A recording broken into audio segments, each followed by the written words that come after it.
Oke, ini KWH rusak. Saya minta dari petugas ya untuk pembelajaran aja sih, kenapa di grounding kok dia meriksa itu. Ini ada tulisan rusak karena segel sudah terbuka dan di sini adalah untuk sensornya atau seperti tombol remote itu, ketika dia terbuka otomatis dia akan rusak dan nggak bisa dipakai lagi. Dan kebetulan ini juga sebenarnya udah rusak, jadi memang ini udah rusak gitu loh, bukan beli baru terus dibongkar. Itu adalah kesalahan ya, karena ini milik PLN, pelanggaran. Nah, kembali dari ke awal, yaitu untuk input dari jalurnya di sini. Nah, di sini adalah jalur pas atau api ya. Ini outputnya, ini mainnya masanya, ini outputnya juga. Nah, yang input yang dari kabel SR itu adalah di jumper ya, di jumper. Nah, yang output mainnya ini dia mempunyai lupa mulu namanya nih. Dan biasanya untuk pengukur ampere tuh di sini itu. Nah, dari sini dia ke relay. Nah, coba kita ambil 01, dia masih aktif relaynya, jadi sini nyala, ini masih nyala tapi hanya untuk berapa detik aja ya. Nah, dia akan mati sendiri. Nah, kita cabut dulu.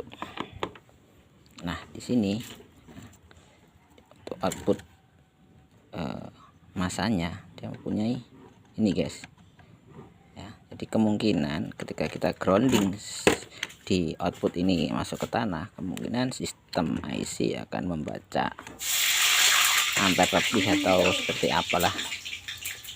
Maklum, pemula kurang paham. Nah, ini di sini ada relay.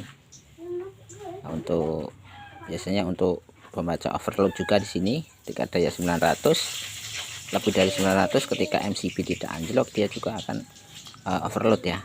Nah, kaki relaynya di sini ini, dan ini bukan relay seperti biasa ya guys, ini seperti dinamo. Jadi kalau relay biasa kan kita on dia cetak gitu ya, jadi dia seperti dinamo, ketika mau on dibalik plusnya gitu loh, jadi dibolak-balik gitu loh PCC nya. Nah, sama di sini. Nah, inilah menurut saya yang ada ini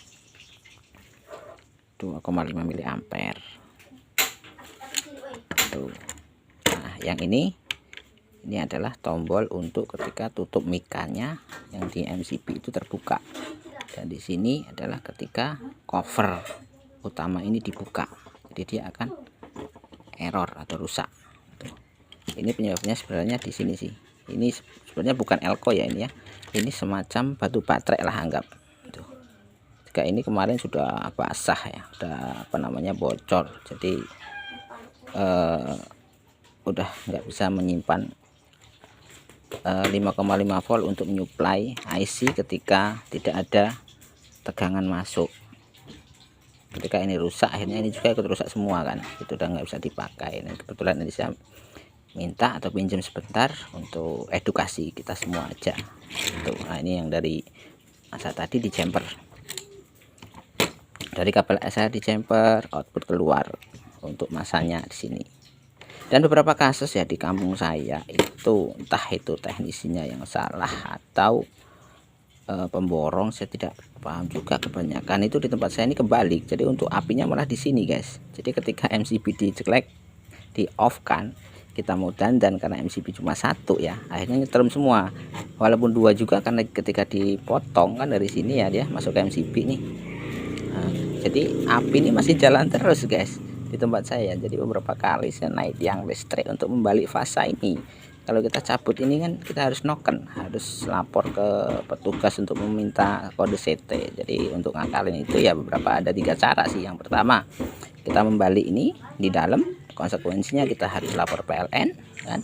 Yang kedua kali kita membalik yang MCB yang di dalam itu kan, MCB yang di dalam kita balik ini, biarkanlah, nggak usah dimatiin, nggak apa-apa, yang di dalam rumah lah itu yang dibalik kita apinya di situ, atau naik ke tiang dibalik kabelnya gitu. Ada 3 cara sih, banyak banget di kampung saya itu yang kasusnya kebalik seperti itu. Saya kurang paham juga karena saya baru juga di kampung ini. gitu. Oke, demikian tentang dalaman KWH token. Oke, terima kasih juga untuk petugas-petugas PLN yang mengizinkan. Ini juga nanti saya rapiin lagi dan dikembalikan lagi sebagai barang bukti. Tak hanya untuk edukasi saja. Oke, makasih.